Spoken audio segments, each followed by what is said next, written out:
Hi friends, പുതിയൊരു വീഡിയോയിലേക്ക് എല്ലാ കൂട്ടുകാർക്കും സ്വാഗതം. ഇന്ന് നമ്മൾ നല്ല ടേസ്റ്റായിട്ടുള്ള ഒരു മുരിങ്ങയില തോരനാണ് ഉണ്ടാക്കുന്നത്. വളരെ ഈസി ആയിട്ട് നമുക്ക് ഈ തോരൻ ഉണ്ടാക്കിയെടുക്കാനായിട്ട് പറ്റും. ഈ തോരൻ തയ്യാറാക്കി എടുക്കുന്നതിന് വേണ്ടിയിട്ട് ഞാനിവിടെ മുരിങ്ങയില എടുത്ത് വെച്ചിട്ടുണ്ട്. മുരിങ്ങയില അടർത്തിയെടുത്ത് നല്ലതുപോലെ ഒന്ന് ക്ലീൻ ചെയ്തെടുക്കണം. ഞാനിവിടെ 2 കപ്പ് അളവിലാണ് മുരിങ്ങയില എടുത്തിട്ടുള്ളത്. വീഡിയോ കണ്ടുകൊണ്ടിരിക്കുന്ന സമയത്ത് നിങ്ങൾക്ക് ഇഷ്ടമാവുകയാണെങ്കിൽ ഒന്ന് ലൈക്ക് ചെയ്തേക്കണേ. അതുപോലെ ആദ്യമായിട്ട് കാണുന്നവരാരെങ്കിലും ഉണ്ടെങ്കിൽ സബ്സ്ക്രൈബ് ചെയ്തൊന്ന് കൂട്ടാക്കാനും മറന്നു പോകരുത്. മുരിങ്ങയില നന്നായിട്ട് ക്ലീൻ ചെയ്ത് ഞാനിവിടെ എടുത്ത് വെച്ചിട്ടുണ്ട്. അടുത്തതായിട്ട് ഒരു കടായി സ്റ്റവയിലേക്ക് വെച്ച് ചൂടായി വരുമ്പോൾ ഇതിലേക്ക് 1 ടീസ്പൂൺ അളവിൽ വെളിച്ചെണ്ണ ഒഴിച്ച് കൊടുക്കുകയാണ്. വെളിച്ചെണ്ണ നല്ലതുപോലെ ചൂടായി വരുമ്പോൾ ഇതിലേക്ക് 1/2 ടീസ്പൂൺ അളവിൽ കടുക് ഇട്ട് കൊടുക്കാം. കടുക് നന്നായിട്ട് പൊട്ടി വന്നിട്ടുണ്ട്. ഇനി ഇതിലേക്ക് ഒരു ഉണക്കമുളക് മുറിച്ചതും കുറച്ച് കറിവേപ്പിലയും കൂടി ഇട്ട് നല്ലതുപോലെ ഒന്ന് മൂപ്പിച്ചെടുക്കാം. ഉണക്കമുളകും കറിവേപ്പിലയും നല്ലതുപോലെ മൂത്ത് വന്നിട്ടുണ്ട്. ഇനി ഇതിലേക്ക് നമ്മൾ നേരത്തെ ക്ലീൻ ചെയ്ത് വെച്ചിരുന്ന ആ മുരിങ്ങയിലയങ്ങ് ചേർത്ത് കൊടുക്കാം. മുരിങ്ങയില ചേർത്ത് കൊടുത്ത ശേഷം മീഡിയം ഫ്ലെയിമിലേക്കാക്കി നമുക്കിത് നല്ലതുപോലെ ഒന്ന് ഇളക്കി വഴറ്റിയെടുക്കണം. മുരിങ്ങയില കൊണ്ടുള്ള റെസിപ്പീസിൻ്റെ വീഡിയോസ് ഞാൻ ഇതിനു മുൻപും അപ്ലോഡ് ചെയ്തിട്ടുണ്ടായിരുന്നു. അപ്പോൾ അത് കാണാത്തവർക്കായിട്ട് ആ വീഡിയോയുടെ ലിങ്ക് ഇതിൻ്റെ താഴെ ഡിസ്ക്രിപ്ഷൻ ബോക്സിൽ കൊടുത്തേക്കാം കേട്ടോ. കാണാത്തവരൊന്ന് കണ്ടു നോക്കണേ. മുരിങ്ങയില ചെറുതായിട്ടൊന്ന് വാടി വരുമ്പോൾ നമുക്കിതിലേക്ക് ആവശ്യത്തിനുള്ള ഉപ്പ് ചേർത്ത് കൊടുക്കാം. ഉപ്പ് ചേർത്ത ശേഷം നല്ലതുപോലെ ഒന്ന് ഇളക്കി യോജിപ്പിച്ച് കൊടുക്കാം. അതിനുശേഷം നമുക്കിത് അടച്ചു വെച്ച് 2 മിനിറ്റ് സമയം വേവിച്ചെടുക്കാം. ആ തീ ഒരുപാട് കൂടി പോകരുത്. ലോ ടു മീഡിയം ഫ്ലെയിമിൽ വെച്ചിട്ട് വേണം നമ്മളിത് വേവിച്ചെടുക്കാനായിട്ട്. അടച്ചു വെച്ച് കൊടുക്കുകയാണ്. മുരിങ്ങയില വെന്ത് വരുന്ന സമയം കൊണ്ട് നമുക്കിതിൽ ചേർക്കാനുള്ള അരപ്പ് തയ്യാറാക്കാം.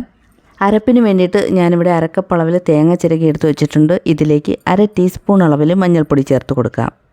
ഇനി ഇതിലേക്ക് 4-5 അല്ലി വെളുത്തുള്ളി ചേർത്ത് കൊടുക്കാം. കൂടെ തന്നെ കുറച്ച് കറിവേപ്പിലയും 1/2 ടീസ്പൂൺ അളവിൽ ജീരകവും കൂടി ചേർത്ത് കൊടുക്കാം. അതിനുശേഷം ഇതെല്ലാം കൂടി മിക്സിയുടെ ചെറിയ ജാറിലിട്ട് ഒന്ന് ചതച്ചെടുക്കണം. ഒരുപാട് അങ്ങ് അരഞ്ഞു പോകേണ്ട. അതാ ഈ ഒരു പരുവത്തിൽ ചതച്ചെടുത്താൽ മാത്രം മതിയാകും.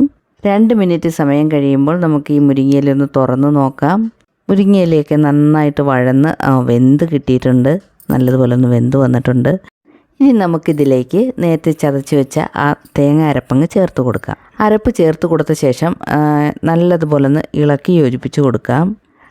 ഫ്ലെയിം കുറച്ച് വെച്ചിട്ട് വേണം നമ്മളിതൊന്ന് ഇളക്കി യോജിപ്പിച്ച് കൊടുക്കാനായിട്ട്. ഒരുപാട് തീ കൂടി പോകരുത്. തീ കൂടിക്കഴിഞ്ഞാൽ കരിഞ്ഞു പോകാൻ സാധ്യതയുണ്ട്. അതുകൊണ്ട് നന്നായിട്ടൊന്ന് ഇളക്കി ഈ അരപ്പ് മുരിങ്ങയിലയിൽ എല്ലാം പിടിച്ച് കിട്ടുന്നത് വരെ നമ്മളിതൊന്ന് ഇളക്കി യോജിപ്പിച്ച് കൊടുത്തുകൊണ്ടിരിക്കണം. ഈ മുരിങ്ങയില തോരന് കുറച്ചും കൂടി ടേസ്റ്റ് കിട്ടുന്നതിന് വേണ്ടിയിട്ട് ഞാനിതിലേക്ക് 2 മുട്ട ചേർക്കുകയാണ്. മുട്ട പൊട്ടിച്ചൊഴിച്ചതിന് ശേഷം നമുക്ക് ഈ തോരനിൽ ചേർത്ത് കൊടുക്കാം. 2 മുട്ട ഞാൻ പൊട്ടിച്ച് ഒരു പാത്രത്തിലേക്ക് ഒഴിച്ചിട്ടുണ്ട്. മുരിങ്ങയില കഴിക്കാൻ മടിയുള്ള കുട്ടികൾക്കൊക്കെ ഈ മുട്ടയും കൂടി ചേർത്ത് ഇതുപോലെ ഉണ്ടാക്കി കൊടുത്തു കഴിഞ്ഞാൽ അവർ ഒരുപാട് ഇഷ്ടത്തോടെ കഴിക്കുന്നതാണ്. മാത്രമല്ല നല്ല ഹെൽത്തി ആയിട്ടുള്ള ഒരു തോരനും കൂടിയാണ്. ആ 2 മുട്ട പൊട്ടിച്ചൊഴിച്ചത് ഞാൻ ഈ തോരൻ്റെ സെൻറ്ററിലെല്ലാം ഒഴിച്ചു കൊടുക്കുകയാണ്. ചെറുതായിട്ടൊന്ന് വെന്ത് വരുമ്പോൾ 1 മിനിറ്റ് കഴിയുമ്പോൾ നമുക്കിത് പതുക്കെ ഒന്ന് ഇങ്ങനെ ഇളക്കി കൊടുക്കാം.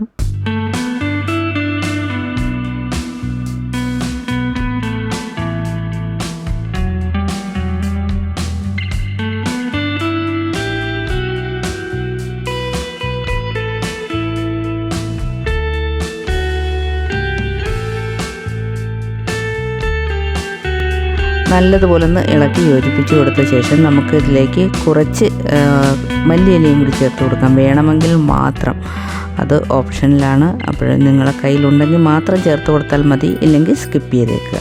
ഇപ്പോൾ നമ്മുടെ ടേസ്റ്റി ആയിട്ടുള്ള മുട്ട മുരിങ്ങയില തോരൻ റെഡിയായിട്ടുണ്ട്. ഇനി നമുക്ക് സ്റ്റവ് ഓഫ് ചെയ്യാം. എല്ലാവരും ഉണ്ടാക്കി നോക്കുക. വീഡിയോ നിങ്ങളുടെ ഫാമിലിക്ക് ഫ്രണ്ട്സിനും കൂടി ഒന്ന് ഷെയർ ചെയ്ത് കൊടുക്കുക.